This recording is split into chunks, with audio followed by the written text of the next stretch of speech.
Welcome, everyone. This is Michael McCarthy. Welcome to the Harvard Asia Business Series. This is for our students in E5000 Strategic Management and E5420 Entrepreneurship and Innovation. And I'm pleased to welcome the $1 Million Hult Prize winner for 2018, Rice Inc. And so we have Vanny, and we have Kisam, and Lincoln. And so basically what they're going to do is that they're going to share with you in the beginning a little bit about what is the Hult Prize, how many people are applying for it, just some background information. And then they're going to move right into their pitch with the share screen. And then we're going to move into questions and answers. Any questions that you want to put into the chat, I'll be posing to them. But we really like it when you raise your hand because it just becomes more interactive. And I'm also recording this, so this will be going up on a YouTube video. So if everyone can mute their mics who aren't going to be presenting, that'd be great. And I will let you guys start. Who will be leading this off?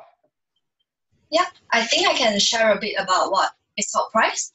So Hult Prize is one of the most prestigious social entrepreneurship competition catered especially for students. So what it do is it presents a pressing issue presented in the UN challenge to students so that students can work on it by setting up social enterprises.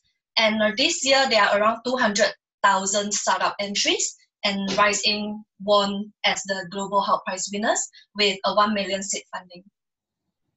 Congratulations. And yeah, for us, the challenge was to harness the energy, to harness the power of energy to impact 10 million lives by 2025. You're famous. Okay, so thank you for the introduction. If you'd like to do your share screen and share the pitch, then that'll get us started. Sure. Okay. So, can everybody see my screen? It's okay. Yeah.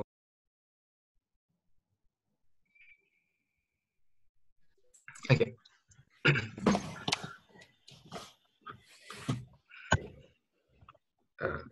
Give me a moment. My screen is frozen on my end. Is it changing on your screen? It's not changing now. Oh, let me just stop share. So sorry. That's okay.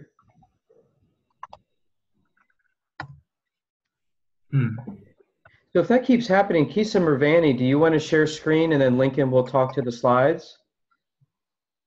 Lincoln, do you want to give it one more go? Yeah. I'll just go in from, just give me a moment. Yep.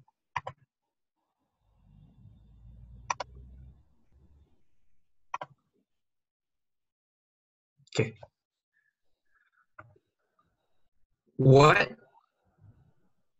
do these numbers mean to you?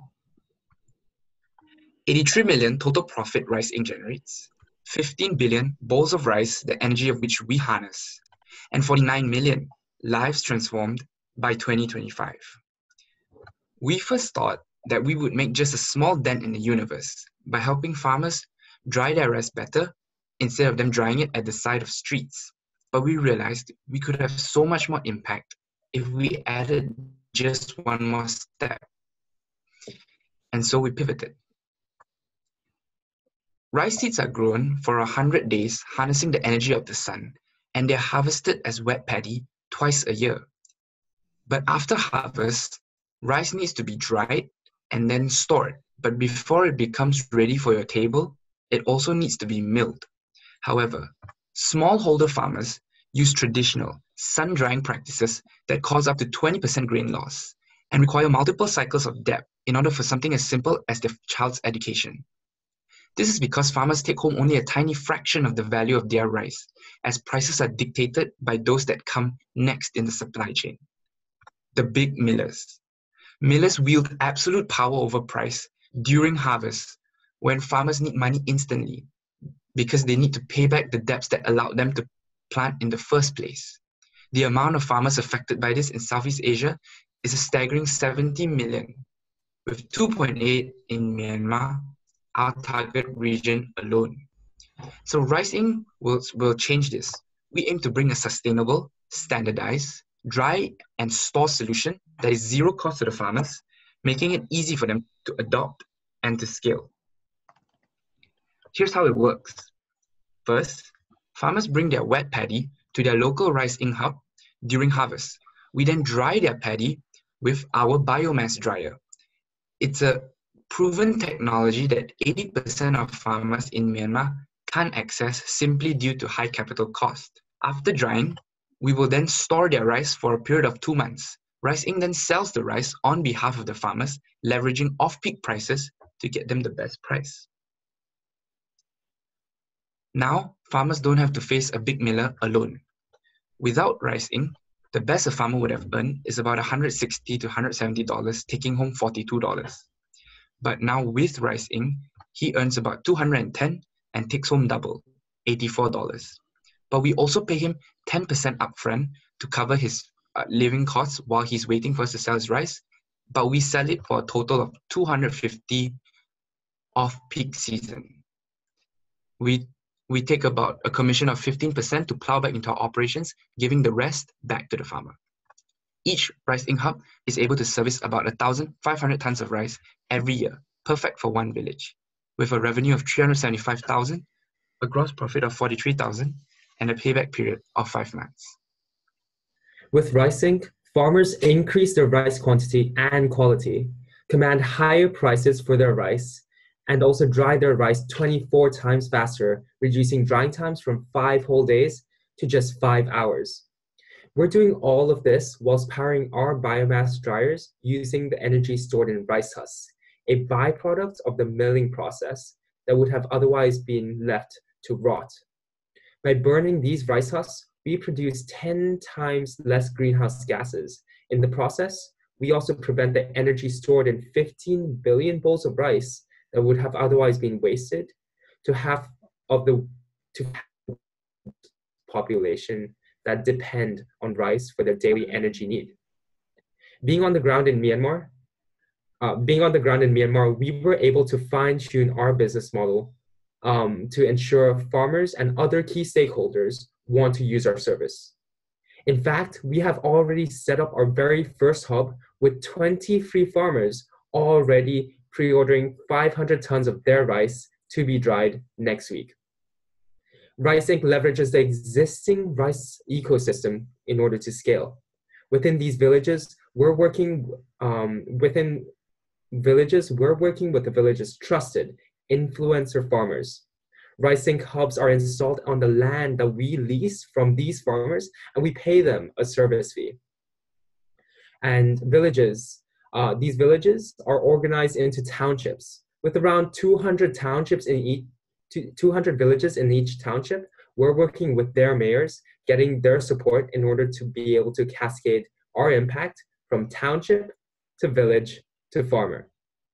And the world-leading NGO for rice, the International Rice Research Institute, is our partner, and they've already introduced us to these township authorities. In fact, with Erie, 6 more villages are already waiting for their Rice Ink hubs to be installed, which means another 300 farmers with over 6,000 tons of their rice already in our pipeline. And just by reinvesting our profits, Rice Ink is set to expand throughout Myanmar at a healthy rate. But the $600,000 initial capital from the Hult prize would enable us to buy 14 Rice Ink hubs in our very first harvest. And simply by reinvesting our profits, by 2025, we would have already installed 3,000 hubs in 11 different townships, generating $83 million in profit. Most investors seek 10 times the returns. Rice Ink also brings 10 times the impact throughout. We dry farmers' rice 24 times faster, doubling their income, reduce grain loss from drying virtually to zero, carbon emissions by 90%, all whilst putting 15 billion extra full bowls of rice on the world's dining tables. And by democratizing the rice supply chain, we harnessed all of this energy that would have otherwise been lost to transform the lives of over 49 million people, all by 2025. Thank you. your pitch gets better and better every time you do it. I can see like you keep evolving, which is incredible. It's a great pitch. It's beautiful. Thank you so much. So now we can open up to questions. So we've got our first question in from Anthony. Anthony, welcome to the show. Hey, everybody. I just want to Hello. say that this was one of the best presentations I've ever seen. Like, good job. Like, it was really well done. It was really well presented. One of the questions I had is, what was the biggest challenge for you in like doing this presentation, and how did you solve it? Or what is the current problem that you're facing? Summation of the whole thing. What is the piece? So I would say one of the biggest problems that we faced was so our pilot region is in Myanmar, and we went there because the problem was the biggest. Our partners were there, but for us as a team, none of us are actually from Myanmar, from the region, so we don't necessarily know the culture or the language actually. And initially, after going there for the first time, doing interviews, customer interviews with farmers and local authorities, it took pretty much double the time than it would have doing normal interviews. But then, yeah, like as we focused, and with the help of our partners, the International Rice Research Institute, they've given us a lot of local support, which has enabled us to overcome that. Awesome. Thank you so much, Kisum. Kat, I see you're Thanks, next. Anthony. Great, thanks. Great presentation, guys. So interesting to see this kind of idea come to fruition. Can you talk a little bit about where the idea came from? And also, how you built, you just mentioned, Kisum, that you were not part of the community and weren't from there. How did you get traction and build buy-in? Yeah, so that was like two questions. Yeah, sorry. Can you repeat the first one again? Where did the idea come from? Yeah, so the idea was really in response to the challenge that was set out by the Hult Prize. So as Vanny mentioned, the challenge that was proposed for our cohort was, how do we harness the power of energy in order to impact the lives of over 10 million people by 2025? It's quite a broad question. You can tackle it in many different industries, but what we found was that one of the biggest industries that could be transformed essentially by energy, or the access of energy, was agriculture. And so we were looking at all these different, we were trying to come up with basically an idea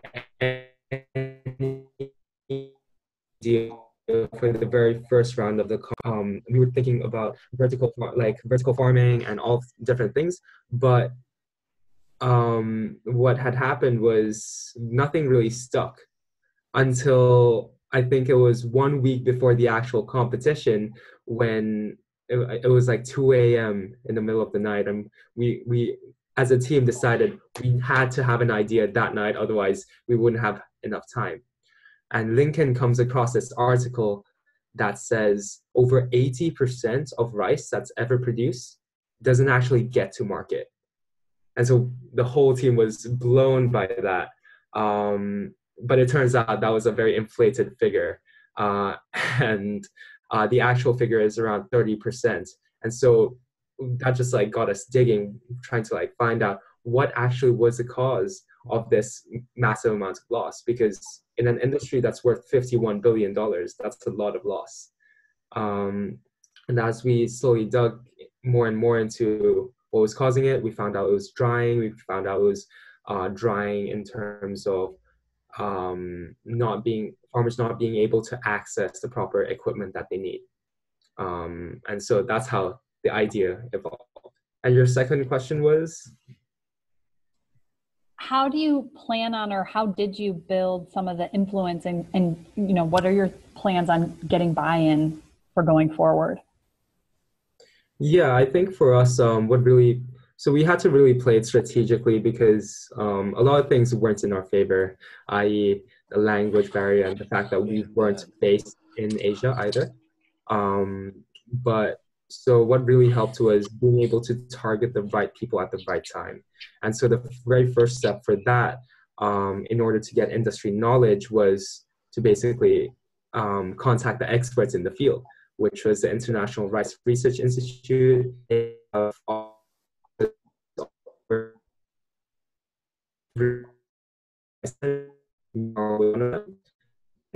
basically to actually fly there, do our customer interviews and all of that.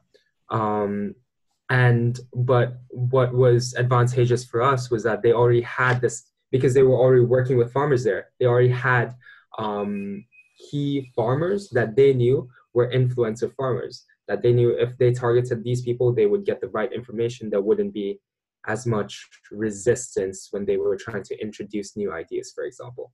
And so we just latched on this existing network.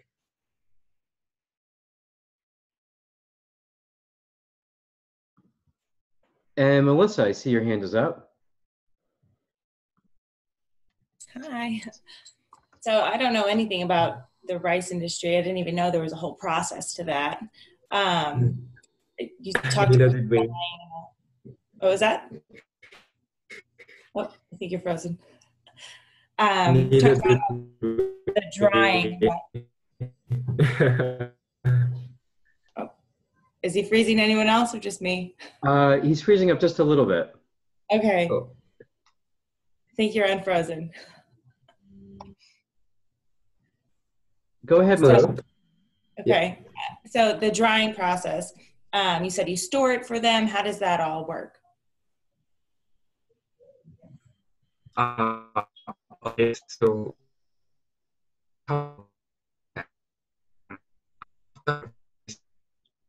it's very wet, it has a very high moisture content, and so it needs to be dried. Traditionally, farmers dry it under the sun, which is very wasteful. So we use an existing technology, which is biomass powered. So what happens is it takes rice husk, a byproduct of the rice at a later stage, the milling stage. The dryer works in 3 parts. It burns, the first part is a furnace that burns the rice husk. The second part is and creates heat. The second part is a fan that blows the heat into the third part, which is a chamber where the grain is held. And after drying, basically, the grain is able to be stored, because if it was still wet and you store it, what would happen is that mold would grow on the rice and it would rot essentially. So drying actually enables the storage, and by storing it, farmers are you're able to leverage off-peak prices, because after harvest, prices for rice naturally go up, and during harvest it naturally goes down because of supply and demand. And that's actually a very interesting way to sort of take advantage of the market to benefit the farmers the most. Hope that answers your question. Kat, I see your hand is up again. Sorry, I have a lot of questions. We like a lot of questions. We love it. Could you talk a little bit about post-Hult prize, kind of how that money gets dispersed, like distributed? Are there like benchmarks you have to go by? What does the process of that look like? Are you nervous about meeting those benchmarks? Kind of what are the accountability measures going forward, and how you plan to use the money, or if you have specific ways that they require you to? Yeah. Oh, go for it, Rani. Okay, sure. So yes, as you mentioned earlier, there's a process of disbursing the funds. So we won't get the whole 1 million upfront. So what we do is we'll have to submit some sort of a milestone that we're supposed to achieve by a certain date, and then they will disburse part of the funds based on our milestones. And then once milestones, they will disburse more once we request for it. So right is yet to be submitted to Hult price, and that would decide on how much they would disperse us for the very first disbursement. And right now, that's why we are like planning what we're gonna do for this coming year. and we are planning to set up around 25 dryers by next year this time, and that will probably and with that we'll have to submit the milestone report and see what Hult price will require us to do and what are the specific targets or deliverables that we have to meet. But we have yet to discuss that with Hult price. And right now we are actually working a lot on incorporations, setting up all those legal entities, all those bank accounts, getting all those legal stuff set up for now. So I have a question, and it's regarding cartels. Is there a cartel in Myanmar in the rice industry where you might be threatening people, where they might try to shut you down or give you trouble? Is there any of that? Not that we know of. Good.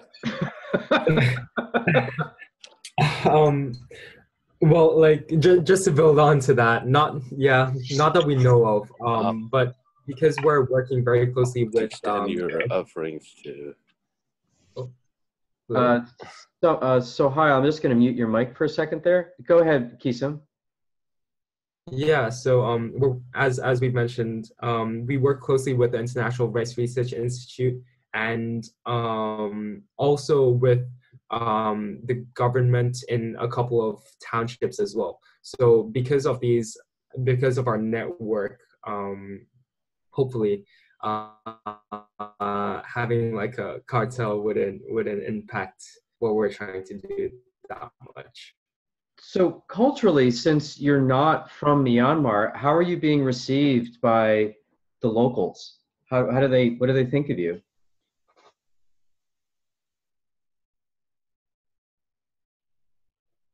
I think Keaton froze for a second. Go ahead. Sorry. Yeah, it's actually kind of worked in our favor because recently Myanmar opened its borders. I think it was in 2015. Its government sort of raised certain taxes and opened its doors for foreign investment to come in.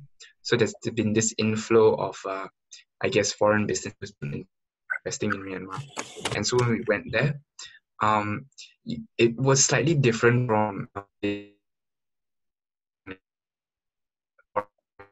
we would have kind of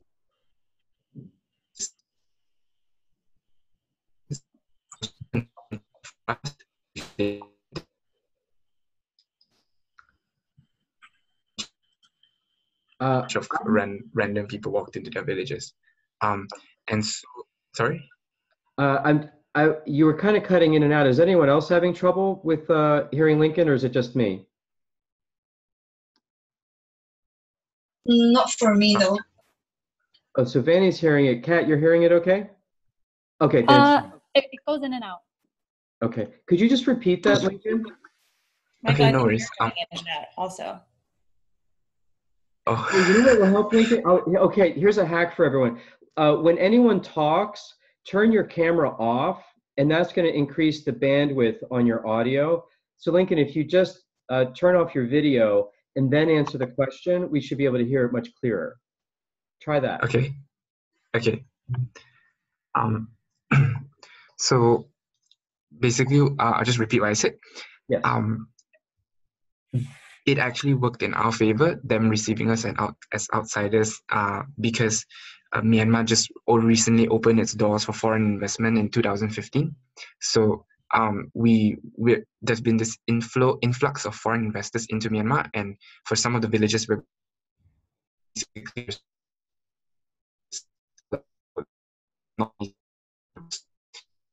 and because these students, they had this image of us where they could trust us, that we were less likely to cheat them, and that actually worked in our favor. In fact, we actually got very involved in some of their village activities. Kisum and Vanny actually got invited into some of their village festivals. They even met local university students. Had like a sort of a press conference with them organically. It was not, we didn't request it, but it just happened because they just wanted to find out more about us. And that interest sort of created the perfect platform for us to gain traction and really gain a lot of connections in a lot of villages at one time. And a lot of our traction actually came from that event, yeah. Thank you. And here's a question for Vanny.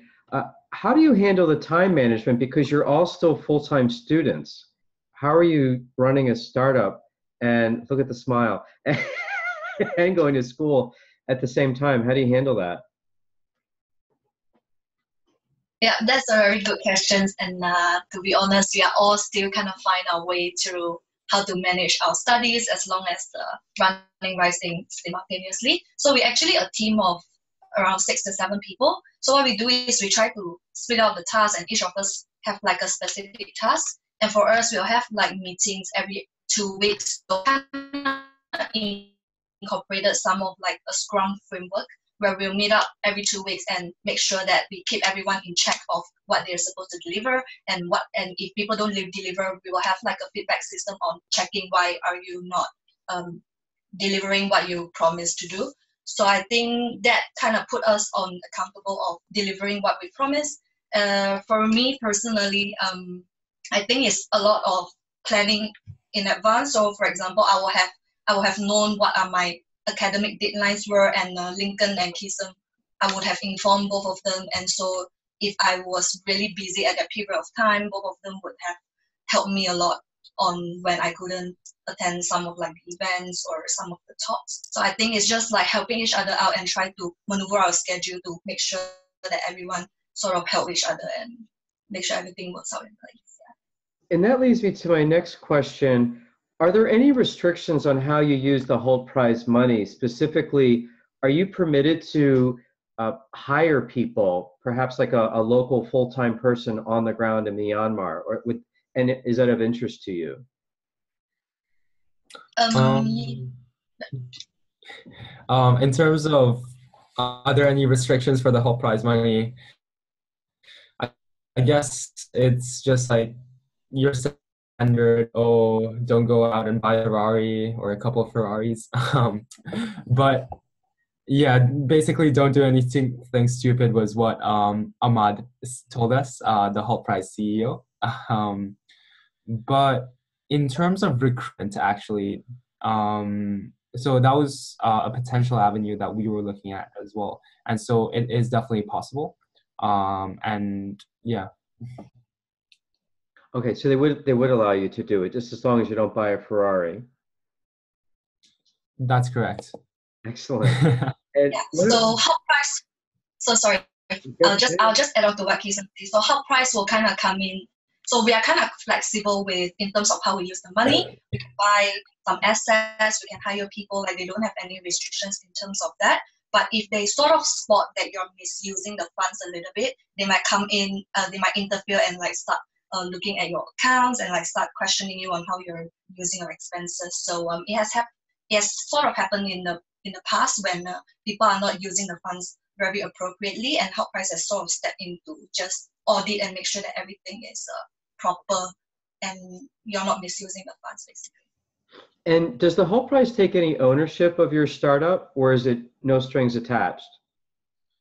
It's 20% equity. Okay. Now, since you've won, have you been approached by other people that want to invest in your project?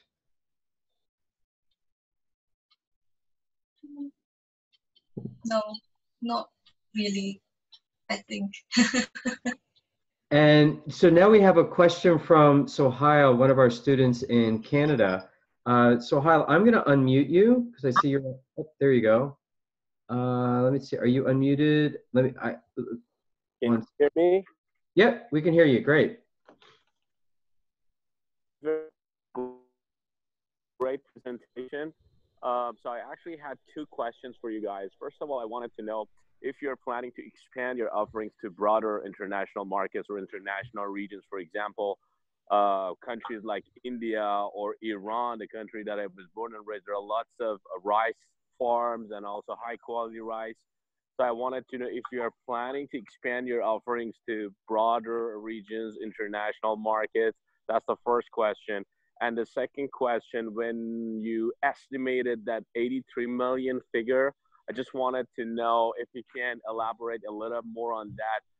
How did you come up with that number? Did you take conservative approach, conservative estimation? Because right now in our strategic management course, we are doing kind of the same thing for different strategic issues. So we come up with a pro forma with detailed financial analysis. So I just wanted to know if you guys can explain a little bit more about how did you come up with that number, 83 million? Thank you very much. Okay, I can talk a bit about the it in terms of expansion, and then maybe Vani can elaborate on the projection. So in terms of expansion right now, in the current so yeah, definitely we're thinking of expanding outside of Myanmar as well. And the countries that are on our radar so far are Cambodia, Laos, and Indonesia. Also really big rice producing countries. But not only that, the beauty about our model is that rice, like many other grains, many other grains also need to be dried. So we're talking about soybeans, corn and maize, and even pulses need to be dried. So this is a model that could be transplanted into other grain industries as well. Okay. Right. And I'll just answer the second question. So for the costing, we use the as accurate as possible. So we actually use on the field data when it comes to calculating our inputs for our dryer, like rice husk, labor cost, building cost of the foundation. We actually use accurate data, so the amount that we've actually paid on the ground. But for revenue, we took a little bit more on less conservative approach, as in we assume full capacity. So I think it sort of weighs in, but with around 50% capacity, it only takes us 6 months more to break even. So I don't think that's a too bad of a trade-off there. I also accounted some of the overheads. So most of the overheads like salary, in other operating costs as well. And yeah, that's how and also just want to clarify that the 83 million is actually EBITDA, so it's not actually net profit. So it's excluding any taxes and also. Thank you very much. And Kat, you're next. Can you guys talk a little bit about, did you have the business skills that you needed to kind of go forward with this? And if not, are you getting support from the Hult Prize, or how have you kind of cultivated them? So I think to summarize, it would really be, we learned through experience. All of us really learned through experience. Just to give you guys a flavor of what I mean, Lincoln and I both study the biomedical sciences over here in the University College London. Vani studies econ, and we have a couple of other members studying law, statistics, but none of us really had a proper entrepreneurial background. I mean, Lincoln and I have both taken one module in our university for entrepreneurship, but that was about it. I think really where we developed more of the skills required for the business and entrepreneurship in general was through practice and a lot of failure in terms of, and what was especially helpful for us was having the proper mentors and people who were seasoned basically to guide us through and prevent us from getting ourselves into too much trouble.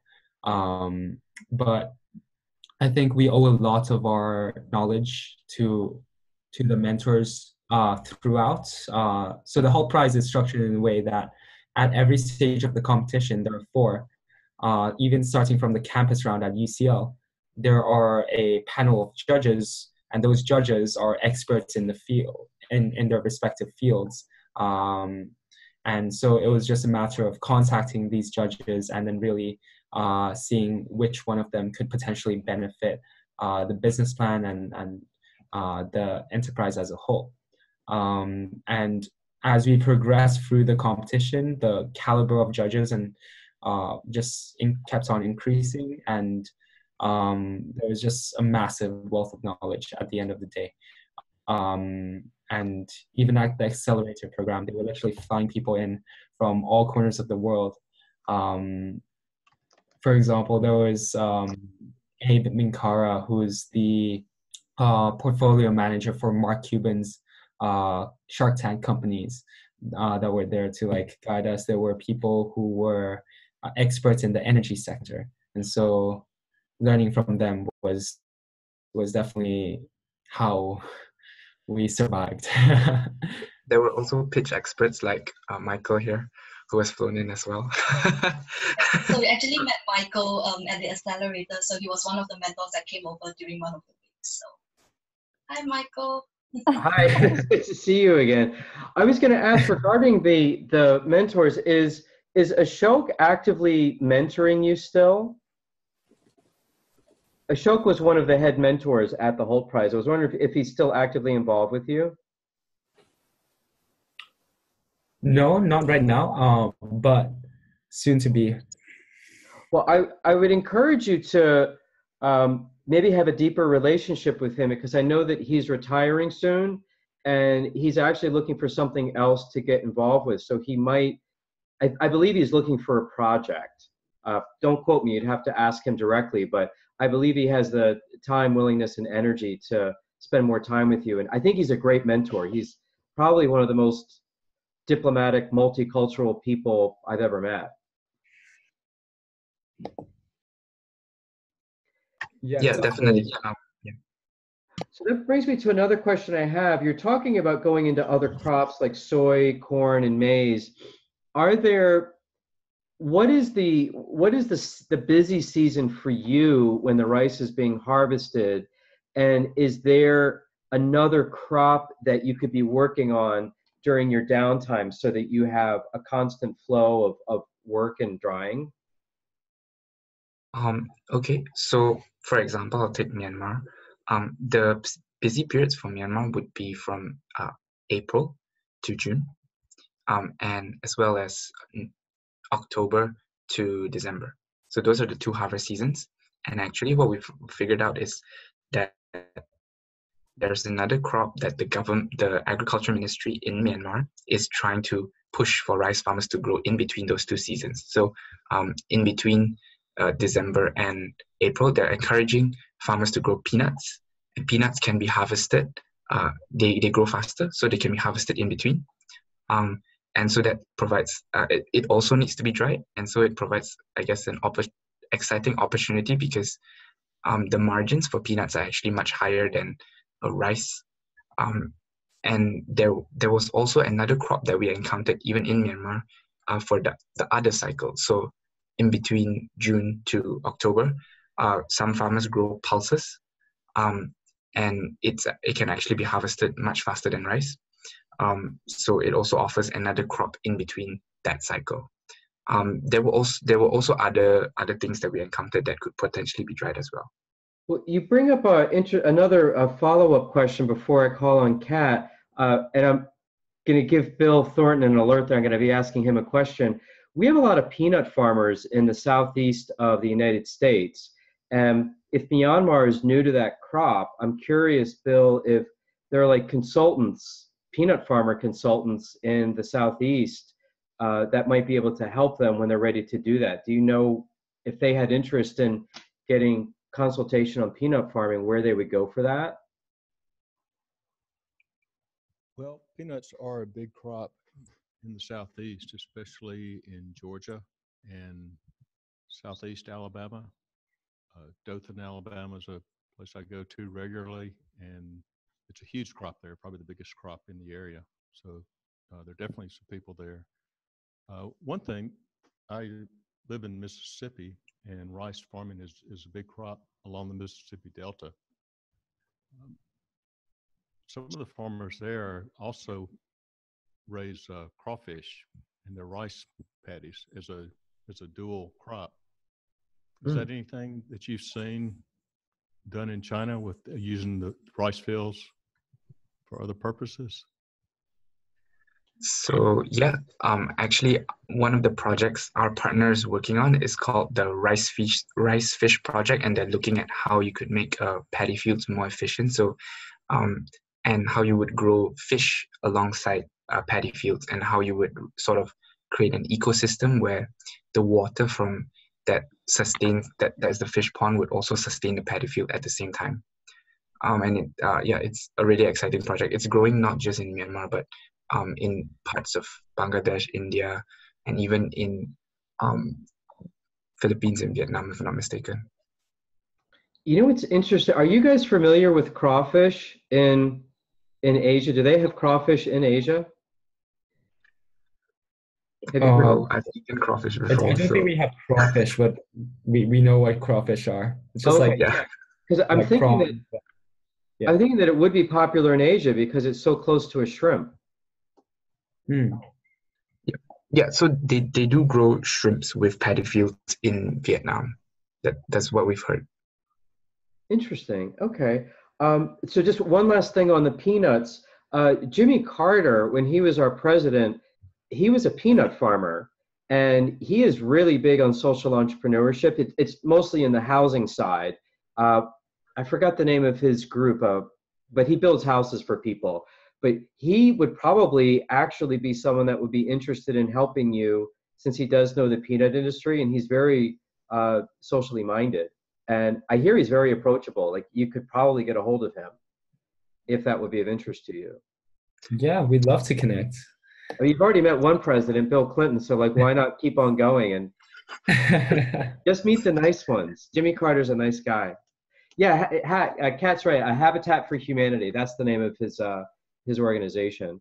And Habitat for Humanity. Yeah, that's Jimmy Carter's thing. So Kat has a question for you.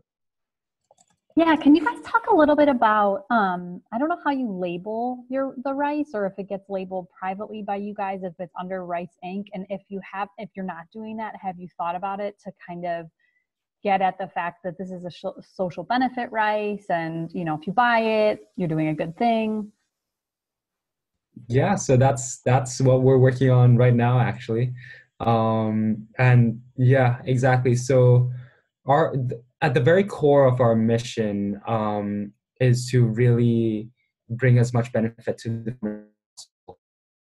And what better way to do that than to create an express route for them to get their rice directly onto the markets without having so many middlemen in the process. And so that's basically what we're trying to do, and really to decommoditize part of the rice industry, so that the rice farmers aren't always exposed to these fluctuating prices when they're selling wholesale.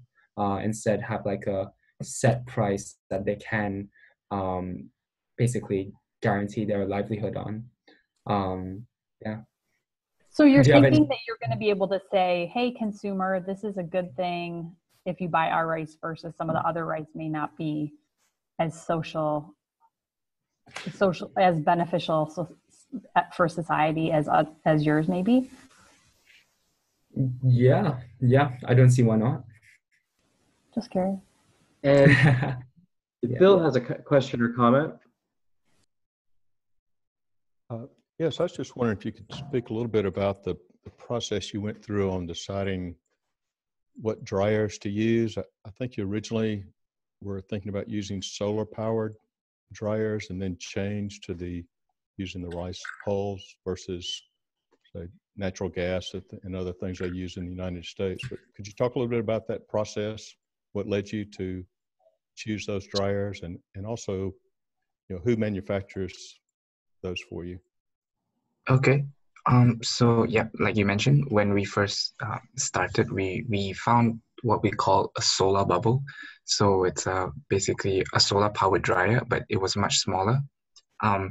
And we realized that theoretically the capacity fit. But when we went onto the ground in Myanmar, the farmers were familiar with the product and it didn't fit. And we also encountered, I guess, large industrial column dryers. So these are dryers that would process, I guess, thousands of tons per day. That also wouldn't fit, because we were trying to sort of decentralize the process and create hubs in each village to really get to the farmer as soon as possible. And so we needed something in the middle where it wasn't as small as a solar bubble, but not as big as industrial dryers. And actually, we didn't know that this biomass dryer existed. And what happened was the farmers were the ones who sort of pointed it out to us. So they had heard of this technology before. And so that's when we decided to check it out. And so who manufactures it for us is it's a company called Pioneer Agrobiz. And what happens is that they are a partner of the International Rice Research Institute, and they're also one of the largest manufacturers for post-harvest technologies in Myanmar.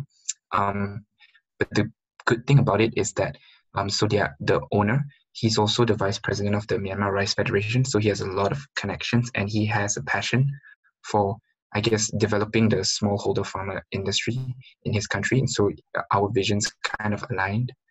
So he really supported us throughout the process in terms of providing the technical expertise to not just us, but our customers, the farmers themselves on the dryer. Great, thanks. I guess the dryers that burn the rice hulls are probably much smaller and less expensive to manufacture than solar ones would have been. Yeah, definitely. So I'm curious about your asset allocation. Where do you see your money going right now? I see two pieces of it. One is like the cash flow where you're loaning this money out to carry the farmers, and then I see you actually buying the dryers. But I'm curious if there's like a percentage breakdown of how you're spending the money and where it's going.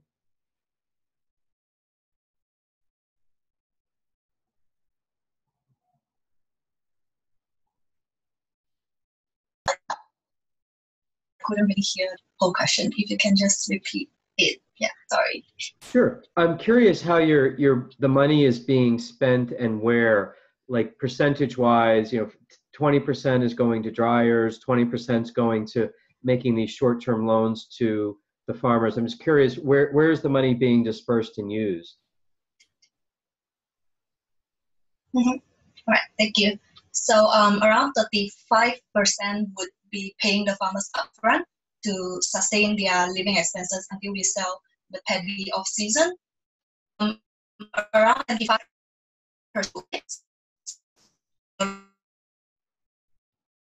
Around 20% will be operations costs to run the facilities itself. So things like inputs, rice husks, diesel, labor, and transportation costs. And around a total of 20% would be the actual cost of the asset itself. So the dryer and the storage would be around 20%. Good. Gotcha. Thank you. And Kat has a question. Thanks for taking all my questions, Michael. So can you guys, I know you guys are grappling with a lot of things, but what would you say is your most pressing or urgent challenge at this very moment? And maybe you each have different ones. Okay. I guess our most pressing challenge is, I would say it's two. The first one is really sort of optimizing our hub. So we just finished our first harvest, and we figured out that there were a lot of loopholes and I guess blind spots that we didn't think of in the beginning. And it's really about trying to fix those and creating like a solid, a solid model that can just then easily be transplanted. Because so I went back to Myanmar a few weeks ago, and what we experienced was I had to keep saying no to some of our partners on the ground because they wanted to bring us to a lot of other villages, and a lot of other villages had heard about us and they wanted us to expand. But we knew at that time that if we didn't fix the problems in our first village first, expanding it would just compound these problems. And so we really realized we had to sort everything out in our first village, make it good, and then sort of resist the pull to just expand as fast as possible without having something solid. On the other hand, I think Hisa mentioned before that we were planning to establish sort of a commercial product, and there were obviously challenges around that. So for a start, like we didn't know where to start. Do we start with the market? Do we start with the suppliers? Where do we go? How do we do this? And those, I guess, are two main challenges. Actually, Michael, I think you have some experience on establishing a food product. and how you got it to market, right? Perhaps you could advise us. Basically, what I did with food, which is rather interesting, is that the marketing part of it is easy. It's you don't actually do regular marketing, such as standard ads. What I always did was food demos, and I focused on food demos in grocery stores where people were actually buying it. Because if I advertise to you, eat strawberries, they're delicious, that's Vanny might like a strawberry and Keesum doesn't really like a strawberry. So to advertise that isn't going to make anyone buy a strawberry because you need to taste it. So everything I did is that we did food giveaways. And I also focused on, and I'm guessing that this is probably the same around the world, I focused on marketing to women. I didn't focus on marketing to men. That women actually spend most of the money because they're the biggest influencers. They're also, they will share with their friends recommendations, and viral marketing and referral marketing is much better than any other kind of marketing. So if you market to a woman, she's going to be controlling the purchasing power. So I focus more on them. And then if they like what's going on, perhaps the social benefit or the fact that the rice is actually helping other farmers, whatever's going to appeal to that female consumer, they're going to talk to their other friends about it as well. And I find that asking them just two simple questions when I do these food demos: what is Rice Inc. doing well? And what can Rice Inc. do better? And I found that one of my hardest things, it's one of the hardest things, it's one of the easiest things. It's really hard for me to listen. I think that I can read your mind and go, oh, this is going to be great, you're going to love it. And that's actually not true. I'm better off saying, here's what I have, how can I make it better? And I actually made my food bar to help people with anxiety and depression. And no one believed me. And that was devastating. And that was my whole marketing, was that it was for that. And what I did find out was the vegans and the celiacs, people with food allergies, they loved it. And it just so happened it was allergy free. So I had to pivot and cater to them. But they were a smaller market. But I also listened to an 8-year-old boy who ate one of my bars, liked it, and said he wouldn't buy it because he couldn't bring it to school because it had nuts in it. And I got nervous thinking, oh my God, you're allergic to nuts and you've been eating my bar for the last 15 minutes. He said, no, I'm not allergic to nuts, but I'm not allowed to bring it to school. And that was when I realized that the 1% of the US population that has a peanut allergy, the peanut-free market in the US is not the size of the allergy market, it's the size of the school market. So that was when I took out the nuts in one of my bars and put in sunflower seeds, which raised my margin because sunflower seeds are very inexpensive compared to almonds and macadamia nuts. So I find that by listening, and the other weird one is that cancer centers were recommending my bar because it would keep you full for 5 hours, and cancer patients need to eat, but they don't want to eat. So a small bar, 2 ounces, would keep you full for 5 hours. It had a lot of chicory root fiber, and the fiber helped with the constipation from the opiates they were taking for the pain relievers, and the ginger in the bar helped with the nausea. So I never designed a bar for people on chemo, but it ends up being, it's the biggest selling product at the Dana-Farber Cancer Center. So by listening to the customers and doing food demos and asking for recommendations, I find that's probably the best way to grow. And it's cheap, it's very inexpensive. So that's how I grew my business. And I'd also encourage you to get in touch with Whole Foods, as well as these organizations that will do verification to make sure, I forgot the names of some of these organizations. There's several out there, but the ones that will make sure that farmers are being paid properly. There's also blockchain provenance apps, which will show where the food is made and a transparency that it's made in an ethical manner. So I think there's some certifications, like social entrepreneurship designations that you can get, that you can label, like to Kat's point about having a private labeled rice, that it's your branded rice, by having it labeled that it's fair to farmers, it's sustainable, et cetera, et cetera. Maybe there's women empowerment if there are female farmers in Myanmar. I think there's a lot of those social benefit monikers that you could also add on to this. Definitely. Thank you so much. Sure. And we have time for one final question. Looks like it's Kat.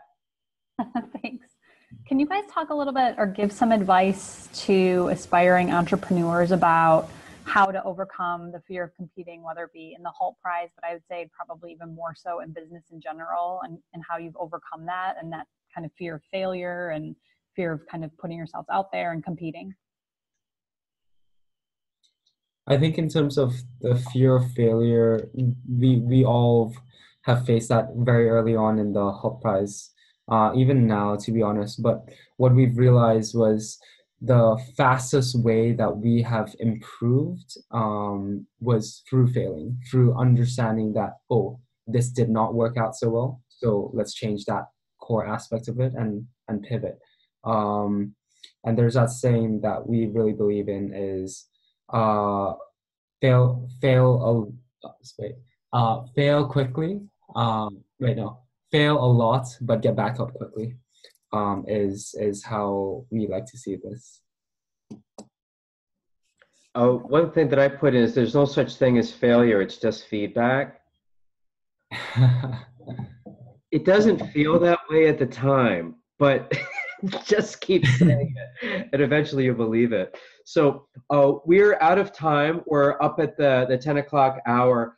Vanny, Kisam, Lincoln, thank you so much for your time and sharing your insights with us. And please stay in touch with us. We have a network here at Harvard, and we're happy to share with you. If there's anything you need, introductions especially, I can simply put an announcement to all of our classes. We have about 100 students in our classes this semester. Just let us know what you need, and we probably know someone that knows someone that can put you in touch with the right person. And if you want to meet Jimmy Carter, I'm sure someone can help figure that out. That'll be Bill's homework. Okay. Thanks for having us, Michael. And thank you, everybody. Thank you, everyone. Michael, my sister worked in the Jimmy Carter White House. So. Excellent, excellent. So yeah, if you want Jimmy Carter, send us an email. We'll do it for you. Thank you, Bill. Okay, brilliant. With the Office of Management Budget. Fine. Excellent. Okay, Vanny, Kisam, Lincoln, thank you again, and we'll see you next time. Bye. Thank you so much. Bye.